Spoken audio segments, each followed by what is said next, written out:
Halo sahabat inspiratif, kali ini ketemu lagi. Saya berada di Kabupaten Malang, tepatnya di tempat wisata sebuah desa yang sejuk sekali.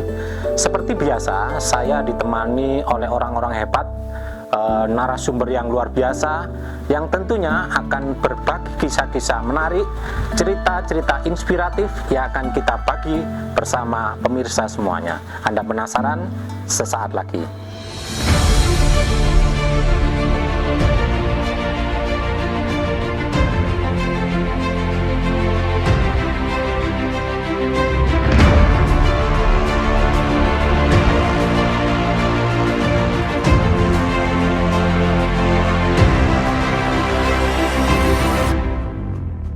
Saat ini saya sudah ditemani oleh seorang tokoh pemuda yang cukup inspiratif. Beliau sukses di bidang UMKM, sukses di bidang organisasi, dan banyak lagi kesuksesan lainnya. Yuk kita sapa beliau. Halo, Assalamualaikum Mas Redam. Mas Din. Kalau boleh tahu nama lengkapnya Mas Redam siapa ini? Nama lengkap saya itu agak unik, Mas. Iya. Namanya Redam Guru Krismantara.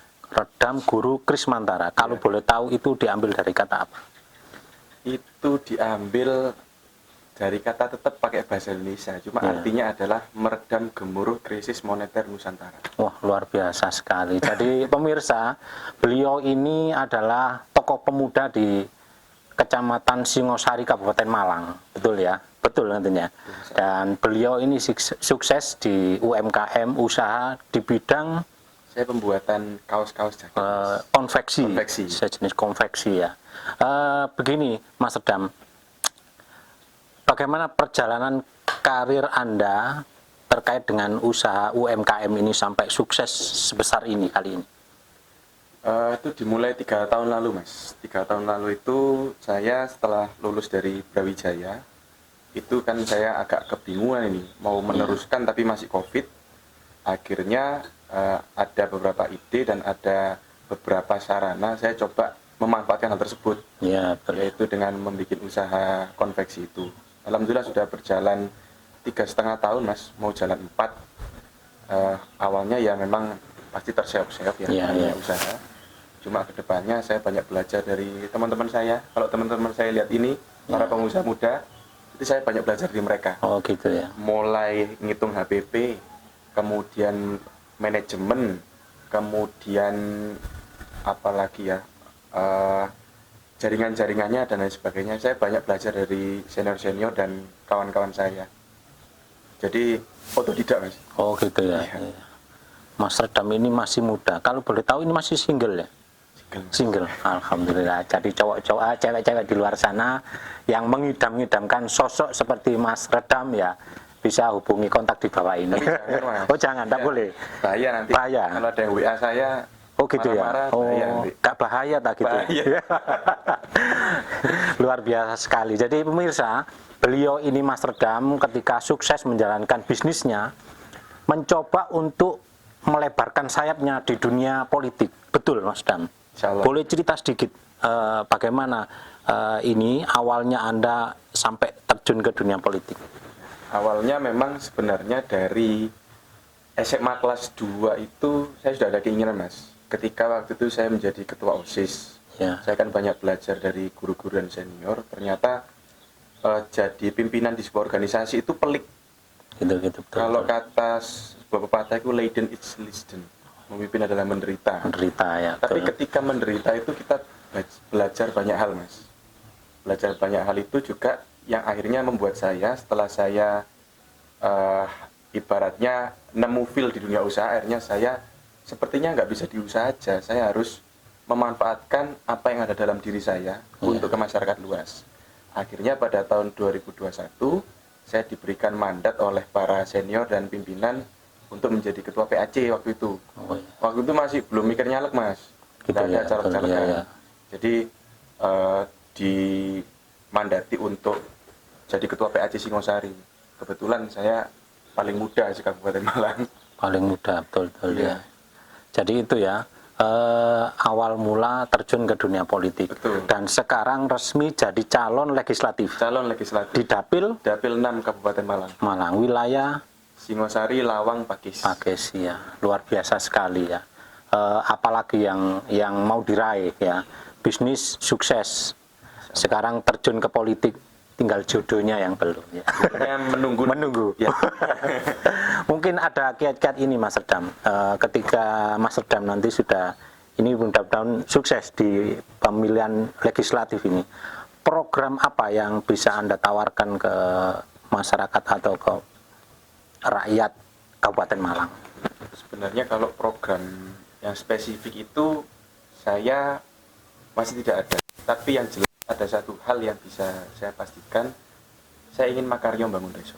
Makaryo bangun desa, luar biasa sekali. Ya. Mungkin bisa didefinisikan. Makaryo bangun desa. Desa itu kan di dalam sistem bernegara itu salah satu wilayah yang memiliki teritorial yang meliputi tingkat kebudayaan tinggi, Mas.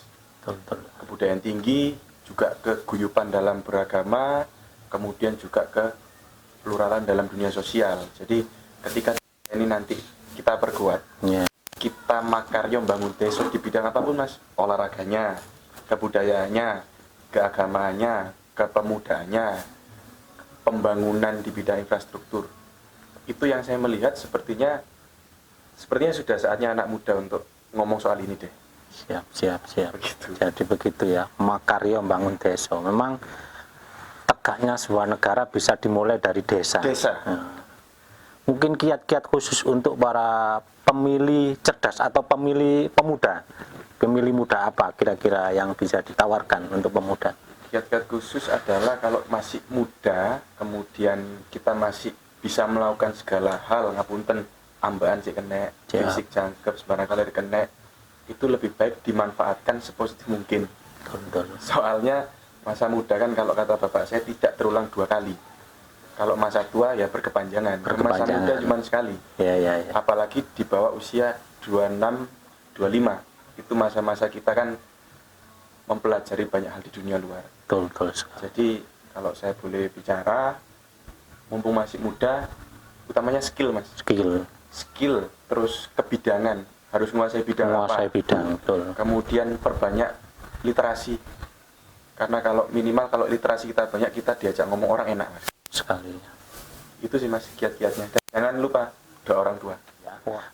Teman-teman muda di sana, bahwa memang kesempatan jangan sampai disia-siakan. Ketika kita ada punya kemampuan, maka harus dimanfaatkan. Kira-kira begitu ya. Begitu. Nah, begini Mas Sedam ya, kalau saya lihat dalam kacamata saya, ini teman-teman muda di luar sana itu banyak yang melihat sedikit agak negatif terhadap takut berpolitik, atau politik itu dalam tanda kutip hitam, curang dan lain sebagainya. Bagaimana Mas Sedam menyampaikan visi misi tentang berpolitik usia muda? Kalau saya memaknainya mudah saja. Politik jadikan ajang untuk satu pembelajaran. Ya, betul. Kedua, lihatlah politik dari segi terangnya.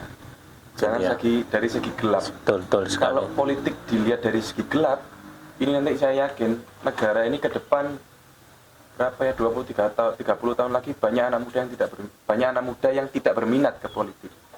Justru politik adalah untuk peradaban, politik untuk membangun, tidak hanya politik yang digeger-gegerkan, Mas. Betul. Politik itu kan merangkul. Betul. Bukan untuk memisahkan. Betul ya.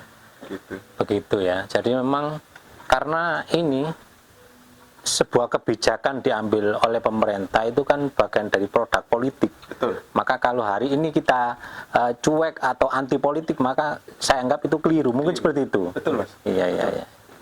Itu ya, jadi pemirsa, sebuah ilmu buat kita semuanya bahwa politikus itu tidak harus usia yang tua atau usia yang senior yang selama ini kita ketahui.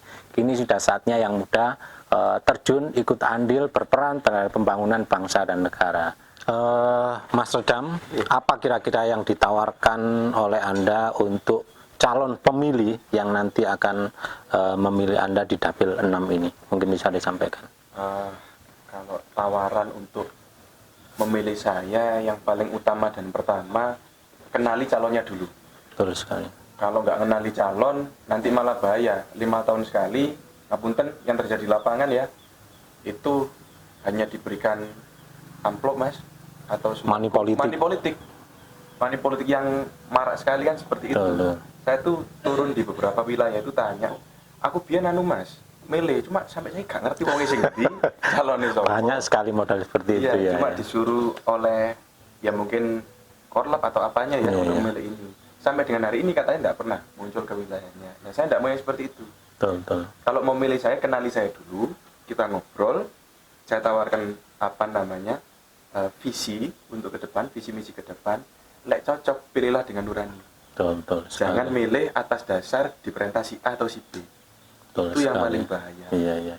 Tapi saya yakin mas, hari ini masyarakat pasti sudah lebih cerdas. Mulai cerdas ya. Bisa melihat pilihannya itu ada di hatinya atau tidak, itu saya yakin pasti bisa.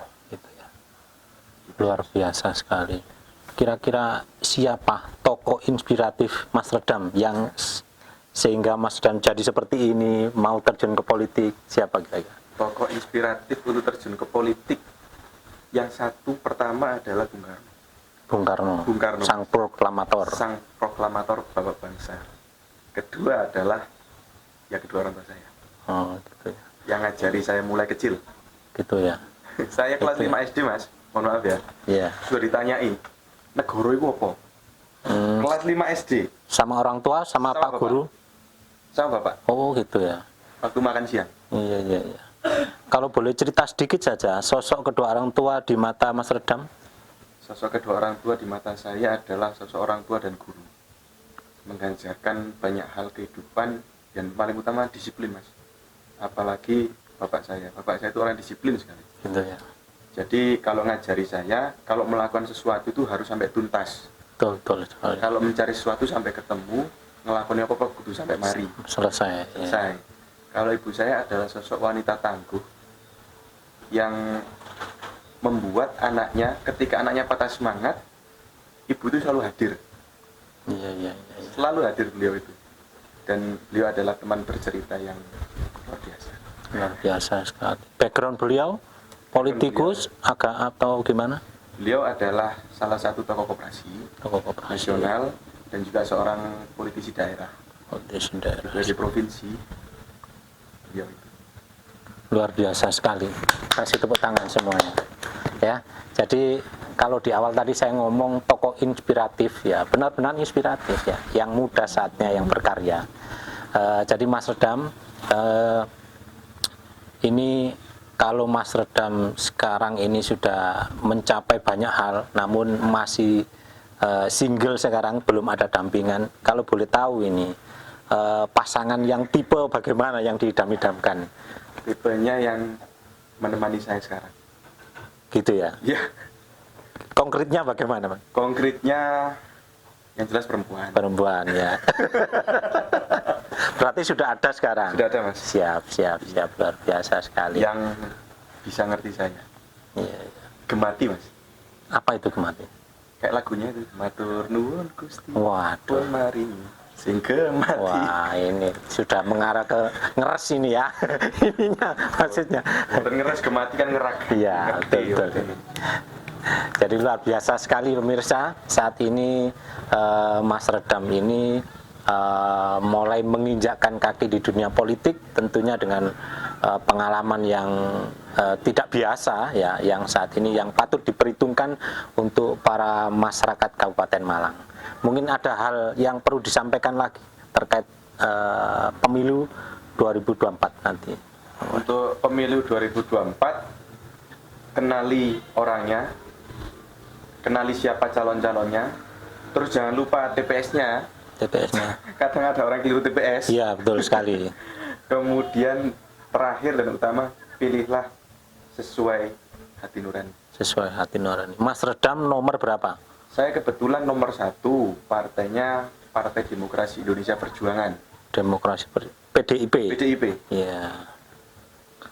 Baik pemirsa, itu tadi obrolan saya bersama Mas Redam, tokoh muda yang cukup inspiratif yang saat ini mulai terjun ke dunia politik ya. Mas Redam, terima kasih. Mungkin yang terakhir Mohon doa restu. Oh iya, untuk pemirsa yang melihat podcast ini, saya mohon doa dan restunya. Niku yang utama. Jenengan boleh mendukung, boleh tidak mendukung saya, tapi yang jelas kalau datang ke TPS, bismillah dulu, pakai kaki kanan. Siap. Karena kan harus menentukan pemimpin itu kudu apa lek ngarani Mas? Dimulai dari Iya, dimulai dari niat yang baik. Jadi jangan lupa sebelum masuk TPS berdoa Bismillahirrahmanirrahim. Kalau jenengan mau dengan saya, dukung saya, alhamdulillah. Tapi kalau tidak, kita tetap bersaudara. siap. Gitu. Terima kasih Mas Ram. Sama-sama. Semoga sukses. Amin amin amin. Pemirsa, kita ketemu di episode berikutnya. Iya.